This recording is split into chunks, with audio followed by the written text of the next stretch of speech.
It is his gun which provokes the greatest interest.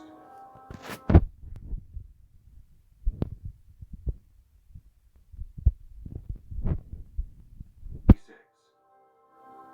The Model 1910 Fabrique Nationale Browning automatic pistol was another one of the 80 different firearms designed by John M. Browning. Nearly 700,000 of these were produced, almost equaling the number of Colt 1903s of Browning's design that were produced during its manufacturing run. The Fabrique Nationale, or FN Model 1910, has an infamous cousin. An earlier Browning pocket model, the 1900, was used by Gavrilo Princip to assassinate the Archduke Ferdinand in Sarajevo, the shots which started World War I. President Theodore Roosevelt also owned an FN Model 1900, which he kept in a dresser drawer for self-protection. Collectors would value these type guns at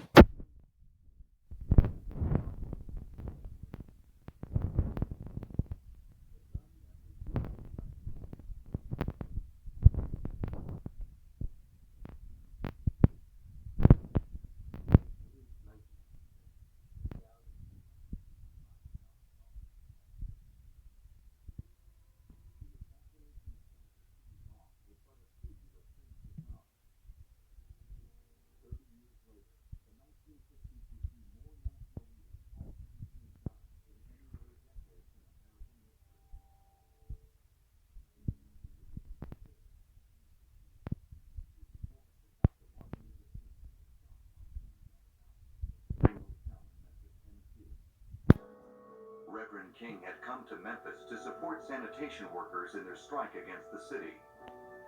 The rifle blast came from the window of a rooming house less than 100 yards away. Dr. King was killed instantly by a single bullet.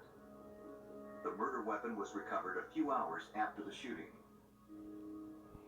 This is a Remington 760 slide action or pump rifle in 30-06 caliber. This is a very common rifle available to the general public from 1952 through 1982 while it was manufactured. They made hundreds of thousands of these, approximately 12 different calibers with all different kinds of stock configurations, different lengths barrels and weights of barrels. It's a very popular gun, a very reliable firearm. At 100 yards or 200 yards with this particular firearm, with a scope, you have pinpoint accuracy. Inside that range, you cannot miss. For those who were not very supportive of Martin Luther King, those who felt that he was far too conservative, his murder, the death of this dreamer, had a profound impact upon them. It was as though there could have been a greater acceptance if a much more militant figure had been murdered, because these are individuals that were seen to be in great conflict with the society. Martin Luther King, on the other hand, was seen as someone who was trying to do all that he could to work within the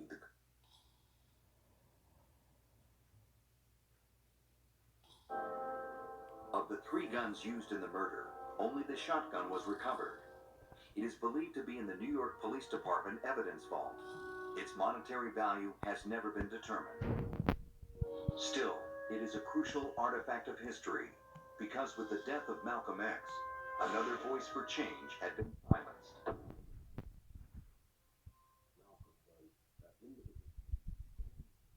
to be able to perhaps become an even more acceptable leader for all of Black America, especially Black America, right at the time that he dies. But I believe he would have become the same kind of acceptable figure for a much broader range of people in 1960 if he had survived.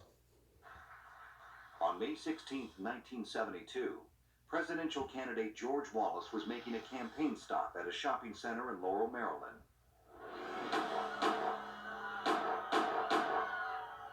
4 bullets entered the governor's body. 1 shattered his spinal cord. Although Wallace would survive the shooting, he would never walk again. At the time of the attempted assassination of George Wallace, he had just come from the Michigan primary where he had achieved a great victory. There was phenomenal change going on in the South, if for no other reason than the impact of the Civil Rights Movement. It's not simply the Civil Rights Movement is having this impact, but certainly that is one of the most important ingredients of all of this change in Southern society.